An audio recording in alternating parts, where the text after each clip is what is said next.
زۆرنەو یاریزانە کوردانی لە تاراوگە و بە دیاریکراوی لە وڵاتانی ئەوروپا توانیویانەبوونی خۆیان بسەلمێن و بەشداریەکی کارا و بەهێزیانە خوڵ و پاڵەوانێتیەکاندا هەبێت. یەکێک لەو یاریزانانەش خەسرە و حەمیدی پایسکر سوارە کە لە پێشودا لە کوردستان یاری بۆ چەند یانەیەک و هەڵبژاردەی عێراق کردووە و خاوەن چەند نازناوێکە.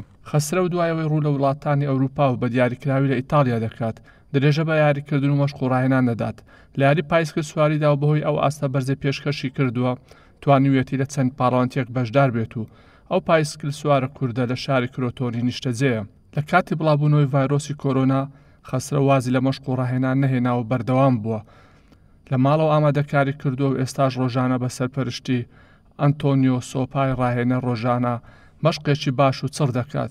بۆ ماوەی 80 تا 180 کیلۆمەتر بە پایسکلەکەی دەبڕێت تا بتوانێت ئامادەکاریەکی باش بۆ ئەو پاڵەوانێتیانە بکات کە لە بەردەمێتی بە تایبەتی بۆ پاڵەوانێتی هەرێمی کەلابریا کە بڕیارە لەم ساڵدا بەڕێوە بچێت.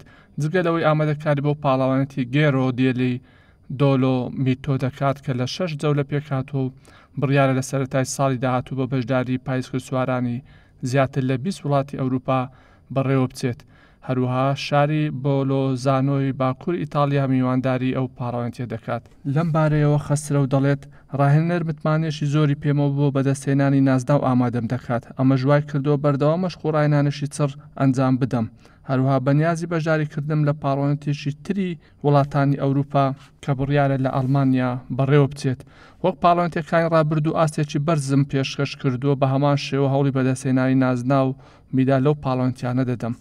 خەسرە و حەمید کە لە سەرەتای دەرکەوتنیدا بە ئاستێکی بەرز توانی سەرنجی زۆربەی یانەکانی کوردستان بەلای خۆیدا ڕابشێشێت لەسەر ئاستی عێراقیش وەک یاریزانێکی ئازبەرز ناوی دەرکردووە.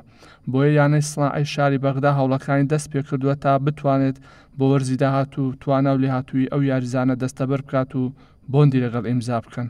بەڵام پایسکل سواری ناوبراو بۆ کەناڵی گەلی کوردستان ڕایگەاندووە تا ئێستا بڕیاری لەسەرەوە بۆندە نەداوە، چونکە بۆندی لەگەڵ یانەی کرۆتۆنی ئیتاڵی هەیە کە لە ساڵی 2016 تا ئێستا لە ڕێزی ئەو یانەیە یاری دەکات و توانیوێتی دەگەڵ تیپەکانی ئەو یانەیە چەندین ئەنجام و دەستکەوت و نازنا و بەدەست بهێنێت، بە تایبەتی لە پاڵەوانێتی هەرێمی کەلابریا.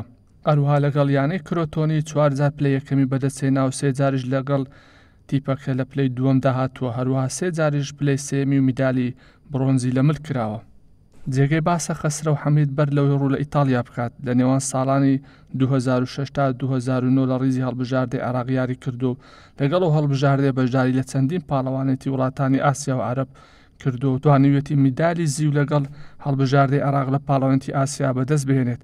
هەروەها لە کوردستانیش لەگەڵ یانەکانی ئارەرات و برایەتی و هەولێر و کۆیە یاری کردو و بۆتە خاوەن چەندین نازنا و پلەی یەکەمی لە پاڵەوانێتیەکانی کوردستان و عێراق.